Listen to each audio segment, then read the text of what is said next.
We'll take over the Gaza Strip, and we will do a job with it, too. We'll own it and be responsible for dismantling all of the dangerous unexploded bombs and other weapons on the site, level the site, and get rid of the destroyed buildings. Donald Trump, in case you forgot, is the same politician who promised to put America first, the candidate who called the invasion of Iraq a dumb war, the man who once wondered on social media why the U.S. would waste its money rebuilding Afghanistan, the president who is okay with abandoning an American ally, Ukraine, in its war of survival. Tonight, he is something a bit different.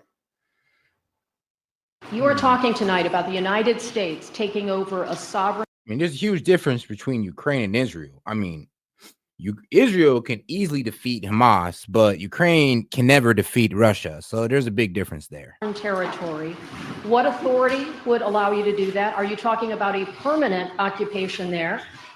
Redevelopment? I do see a long-term ownership position, and I see it bringing great stability to that part of the Middle East and maybe the entire Middle East. And everybody I've spoken to, this was not a decision made lightly. Everybody I've spoken to loves the idea of the United States owning that piece of land, developing and creating thousands of jobs with something that will be magnificent in a really magnificent area that nobody would know. If the United States can help to bring stability and peace in the Middle East, we'll do that. Now, critics call that the expelling of Palestinians from their homes, ethnic cleansing. Trump calls it a fresh start to remake the Strip into a Middle East Monaco of sorts. All that was missing was renderings for a Trump hotel in Gaza. Loki? We have an opportunity to do something that could be phenomenal. And I don't want to be cute. I don't want to be a wise guy, but the Riviera. You know, so crazy. None of y'all was talking about what was really going on in Gaza, like this whole genocide in Gaza. When I'm be real with you, Biden was president. Y'all wasn't placing this on Biden. Y'all wasn't trying to say, yo, well, due to your lack of leadership, this whole thing in Gaza went down. Nobody want to blame Biden, even though it started up under him, but everybody want to blame Trump for how it ended. I mean, come on now, that's not fair. Of the Middle East, this could be something that could be so bad. This could be so magnificent. And to be honest, it kind of just sounds like he's trying to turn a good situation, I mean, a bad situation into a good one at the expense of the people of Gaza. But like I said, it is what it is. And if you want to talk about America first, this is America first because it's ours. He's pretty much saying it's going to be ours and we're going to profit off it because why? It's ours. Joining us at the table tonight, Scott Jennings, Bakari Sellers, also with us, Josh Rogan, Rula Jabril, and Brad Palumbo. Gretchen Carlson will be with us in just a minute, but this is extraordinary, to put it lightly. And I was saying to you all as we were waiting for those sound bites to go through, Trump was reading from a piece of paper when he talked about acquiring the Gaza Strip. Rula, like, what is this all about?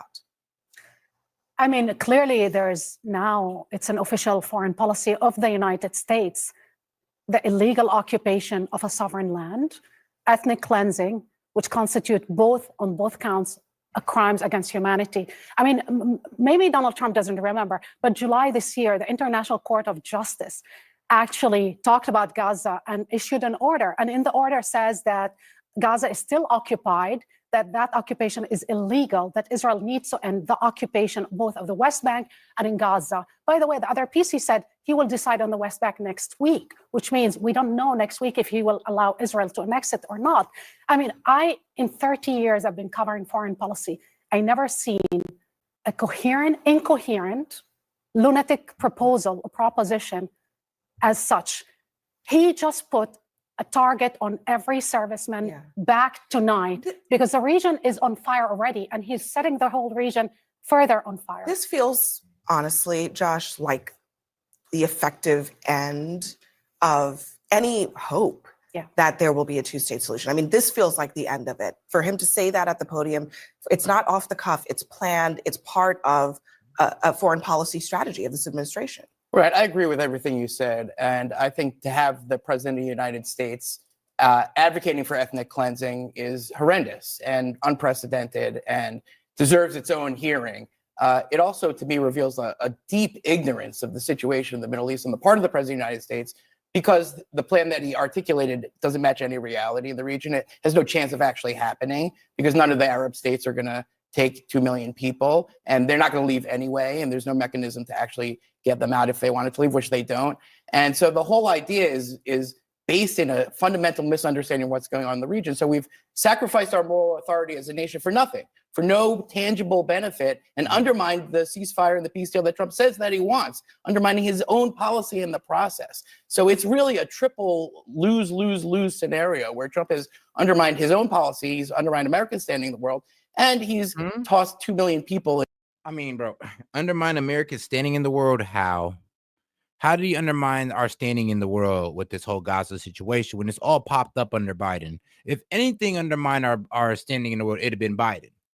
I mean, with the whole Ukraine war, he pretty much kind of like showed that, hey, we're not about it right now. We're soft. That was Biden who ruined our standing in the world. So you to say Trump is asinine. And talking about the replacement of Gazans, like it being genocide, I mean, bro, where was that same smoke for Biden? Like, come on now. They were getting displaced and removed from their homes under Biden as well. You did not say Biden was complicit in this. Into the abyss of an ethnic cleansing plan that we should all vocally stand against. One of the things that disturbed me the most today is last night we were having this conversation about the Congresswoman misspoke about $50 million spent on condoms in Gaza, not understanding that it was actually the Gaza province of Mozambique, right? We're talking about something totally different. Today we're talking about condos in Gaza, and it's amazing how the chaos that comes with this Trump administration shifts one day to the next. My biggest concern with actually listening to this today was that he's talking about going in and rebuilding Gaza. He's talking about taking control of Gaza, but we still have dozens of hostages in Gaza who have not been brought home. We're talking about Israeli hostages who have not been brought home. He's setting fire. But even more of them has been brought home. Actually, more Israelis hostages has kind of been brought home under Trump than Biden. Actually, these Israeli hostages, they didn't start getting released until Trump made a threat. So it's kind of crazy how y'all acting like this. How y'all acting like this man Trump has not done the most for the situation. To the region, as one of you all stated. And not only is he doing that, but he's going at it alone. Because, Abby, the fact is, Jordan doesn't want this. Egypt doesn't want this. You know who else hasn't asked? Saudi Arabia and Israel. Israel is not saying that they want this. Well, I think that's probably up for debate. Well, I'm not. Let me also be extremely clear. I'm not a Bibi Netanyahu fan.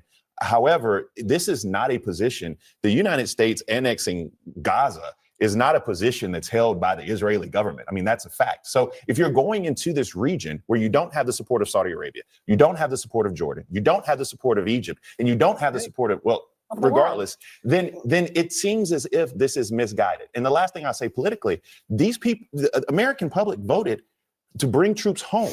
And you have this individual talking about Greenland, Panama, Canada, and now Gaza. That seems counterintuitive to the base. Oh, and I know what he's talking about with the West Bank thing, by the way. You want the answer to that? I know exactly what he's going to do. So they've been debating internally, according to my sources, recognizing as the United States of America, the renaming of the West Bank to Judea and Samaria. There's a bill about that. That's annexation. That's what they're talking about. It's not exactly annexation. You know what? Let me just erasing the name of the West Bank. Let me go ahead and play this, because this is the man that Trump has chosen as the ambassador to Israel. And everything that we're talking about here was telegraphed by him this is in 2008 and in 2017. Listen to this. Basically, I mean, there really is no such thing as, and I have to be careful in saying this because people will really get upset. There's really no such thing as a Palestinian. There's not. My feeling personally, and I'm speaking only as a person, I think Israel would only be acting on the property it already owns. I think Israel has title deed to Judea and Samaria. There are certain words I refuse to use. There is no such thing as a West Bank. It's Judea and Samaria. There's no such thing as a settlement. They're communities, they're neighborhoods, they're cities. Yeah, it sounds like they're trying to push that greater Israel idea. Like, well, since Trump kind of is saying that it's the U.S., well, we might as well go ahead and take everything for ourselves. Now, there's no West Bank, no nothing. It's just Judea. And I'm just like, yo. So y'all just completely disregarding these people's existence at this point. Okay.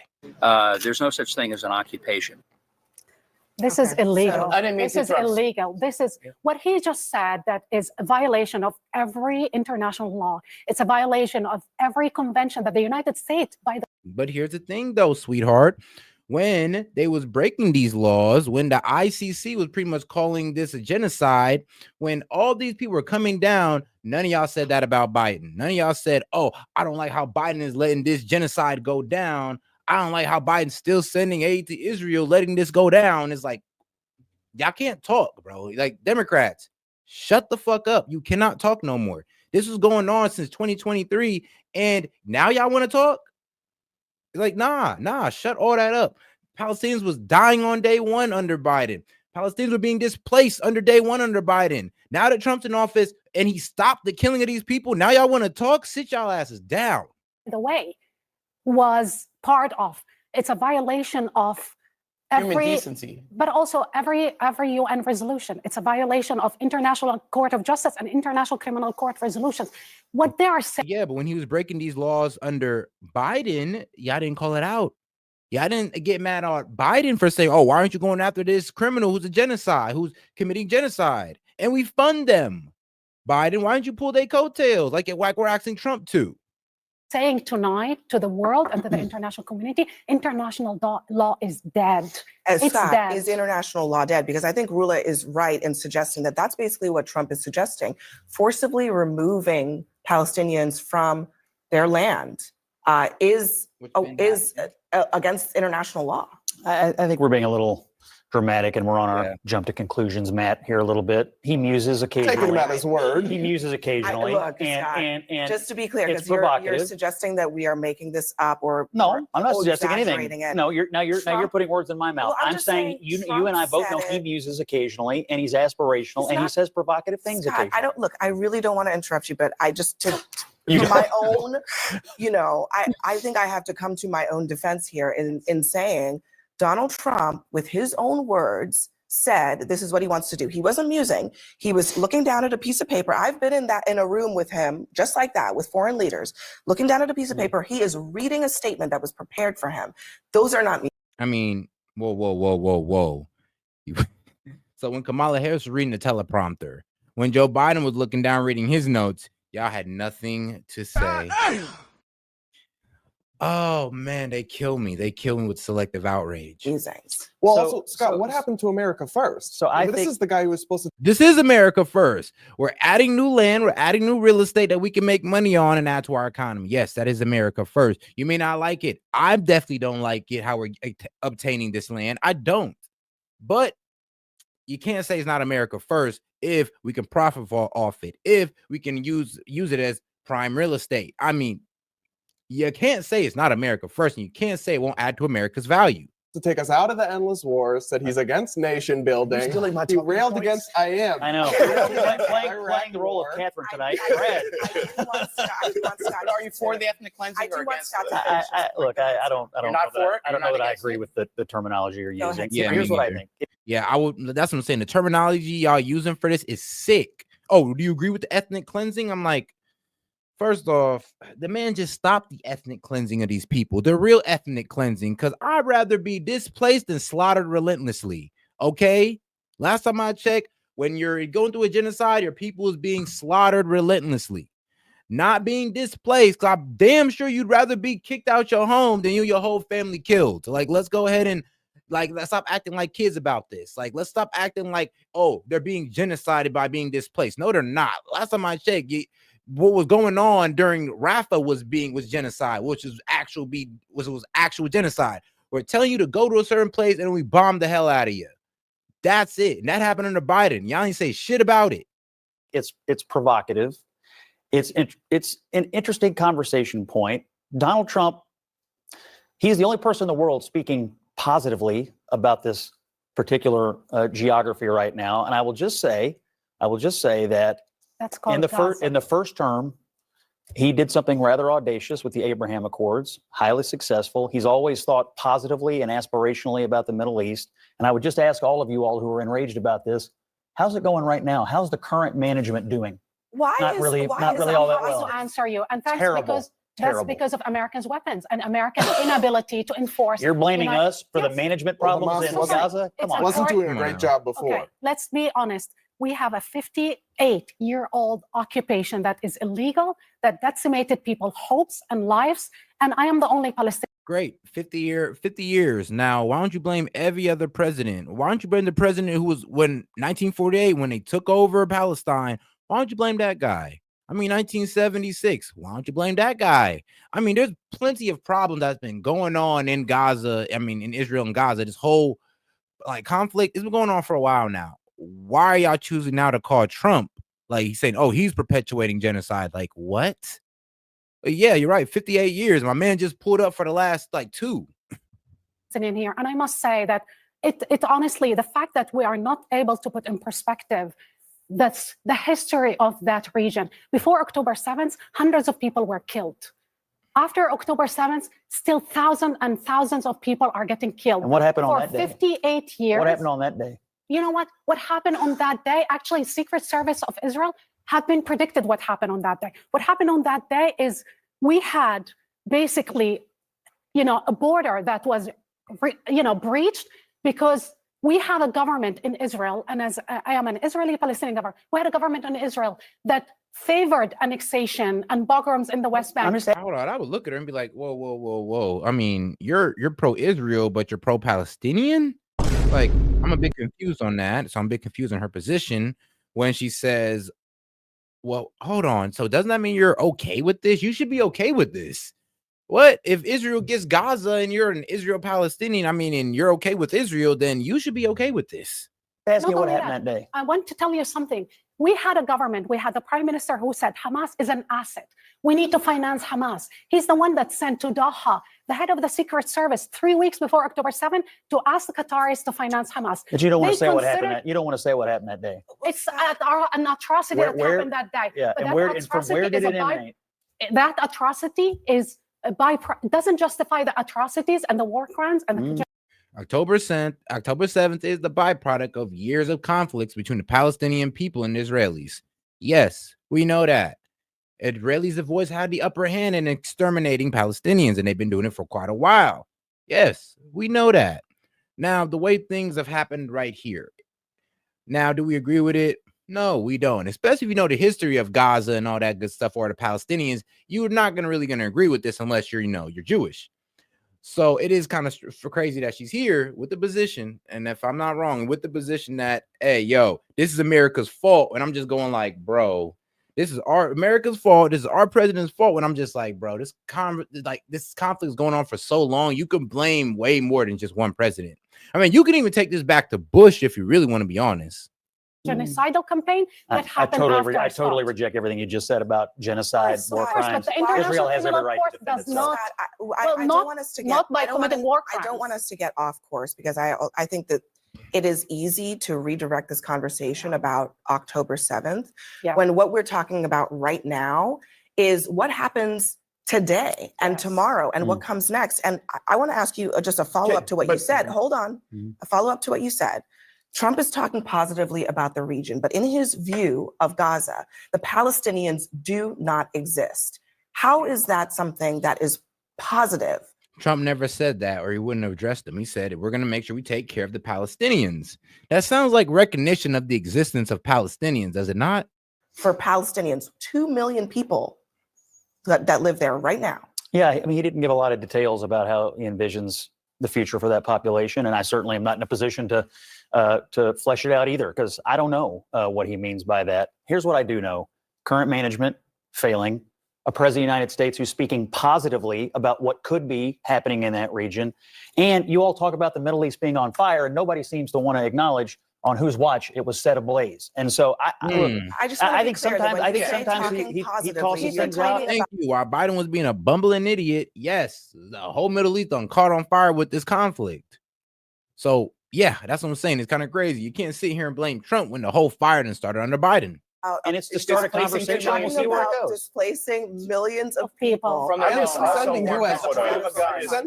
troops. I think it's also to the Gaza necessary. Strip I said to- this earlier, but the fact that we Hold on, the fact we still have hostages, the fact that we still have hostages that aren't brought back yet, the fact that that seems to be somewhat of an overlooked It's not. portion of this we have entire. we have a deal, not a great not only but a that, deal. and not only that, I'm interested to see, and there are people smarter than me about this, but what effect does this have on any ceasefire deal? What effect does There's it? no ceasefire.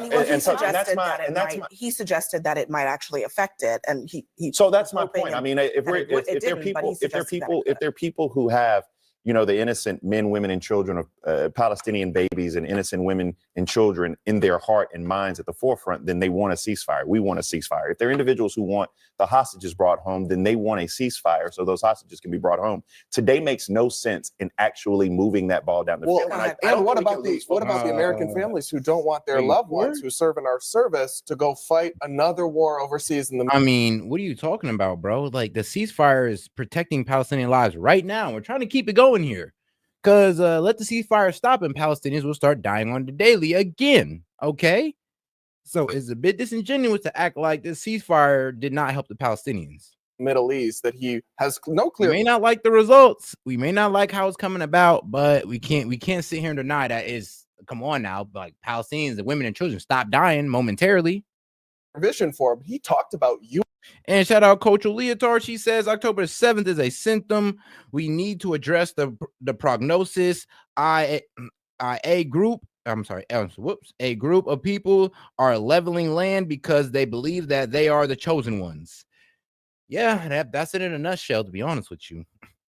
U.S. boots on the ground. That's a slap in the face to MAGA voters who specifically rejected the old neoconservative. Hey, Greater Israel is a real ideology. Not only that, he sounds like Liz Cheney. Not only that, this is exactly what Russia and China have been saying. It's all about the land. And basically, nobody watched what the Chinese said tonight. They said, we know exactly what they want, the Americans. Gaza, outside the Gaza shores, they discovered oil and gas. So it's not only. But this isn't. And this is where the divisiveness of the left sets in, because it's like, why are you telling people this? Why are you telling us that Trump supporters are advocating for genocide when Joe Biden was the one who was letting this genocide go down? I mean, we were more worried. Yeah, they were more worried about keeping the money laundering going in Ukraine than the women and children being slaughtered in Gaza. I mean, how dare y'all even talk at this point? But this isn't a new concept. I mean, in March. 1 second. It's about colonialism. And like I said, let's be real. Let's be so real. It does not make sense to say that. Look, it doesn't hurt my feelings, but I'm just going to tell you right now. It's honestly disrespectful and it's disingenuous to say that we're complicit in genocide when, like I said, this went down under Biden, and two, a ceasefire happened. So women and children have stopped being killed, and y'all want to blame us for the genocide? Like, are y'all sure that y'all not just trying to find a reason to scapegoat on Trump? Because this is disgusting at a certain point now. You're literally trying to blame the murder of Palestinians on Trump, who actually came through and stopped the murder of Palestinians. Make it make sense. Donald Trump today, he proposed a new vision for America, and it's colonialism. And he's been proposing this for other areas, Panama and other places. But tonight he went further. He said, Palestinians, we will send them, left and right, whatever. And Palestinians, by the way, the millions of Palestinians, they have families in the West Bank. They have families in Jerusalem. I have families. Like, I hope y'all Dems don't take that ideology outside, because, like, I pray for y'all, because y'all gonna get y'all ass smacked saying that dumb shit. You were going to get your ass smacked saying that dumb shit, okay? Like, please don't take that ideology outside your keyboard fingers, okay? You can type it, but I bet you won't say it. Is in Gaza, and my family lives both in Haifa, in Jaffa, and in the West Bank. What? We can move them there. Why not allow the women and children to move actually to where they have relatives? Why not allow the orphans? There's 38,000 orphans in Gaza. We have orphanage that are empty in Jerusalem, in the West Bank, in Ramallah, in Jenin, and elsewhere. But you see that the vision is actually bypassing the Palestinians and ethnically cleansing.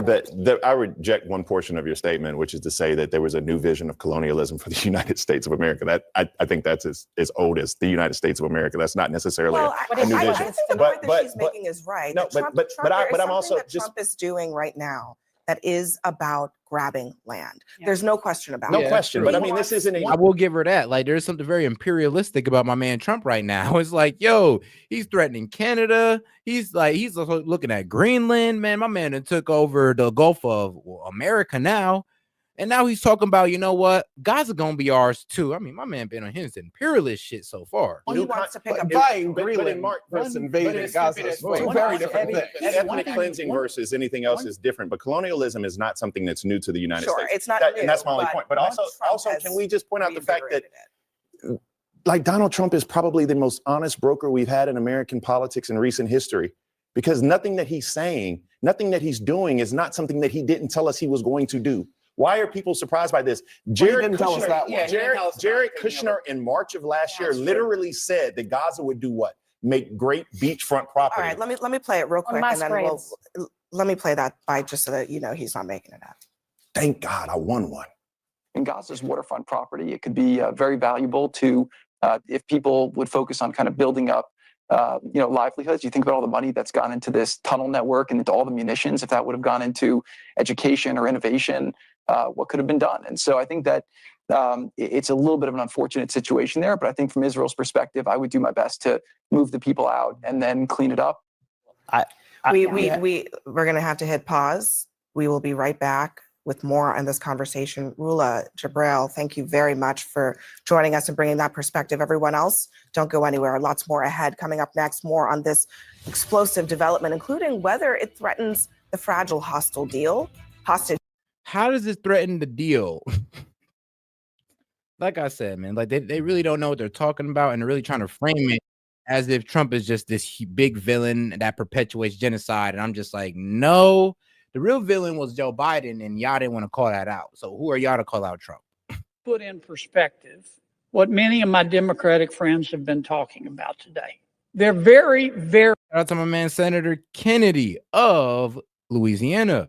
Defends Elon Musk, Doge, left the room speechless. Yeah, I mean, we covered this last night, I believe, but I think this needs to be recovered. What many of my Democratic friends have been talking about today. They're very, very, very upset. And guys, we got 27 super chats until we go ahead and run Conspiracy Hour. I'm thinking about doing that, running back the Epstein video again.